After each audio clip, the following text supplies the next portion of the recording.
Well, legendary American author once called the First Coast home, and now the St. Augustine house where Zora Neal Hurston lived is for sale.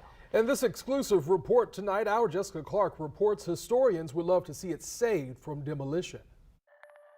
But Zora Neal Hurston had been here many times in her life. Here in St. Augustine. She was married here in the 1920s. Historian David Nolan says she lived and worked in St. Augustine in the 1940s, where she revised her autobiography called Dust Tracks on a Road. That revision took place inside the room she rented in this house on West King Street. Here, this is the book, and this was the most successful book of her lifetime.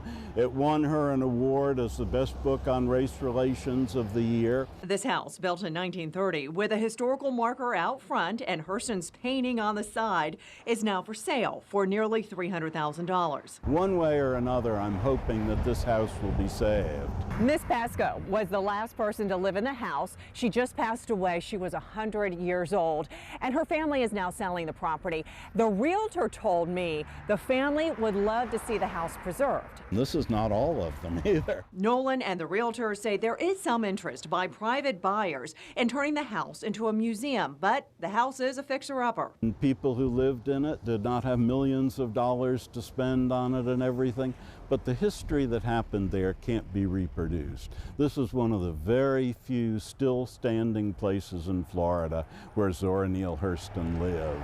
Turning the place into a tourist site could possibly boost West Augustine, an economically depressed area. You know, nowadays you can go to Key West and you can see Ernest Hemingway's house. It's a museum. You can go to Cross Creek and see Marjorie Rawlings' house. And I hope someday you can come to St. Augustine and see Zora Neal Hurston's house. In St. Augustine, Jessica Clark, First Coast News on your side.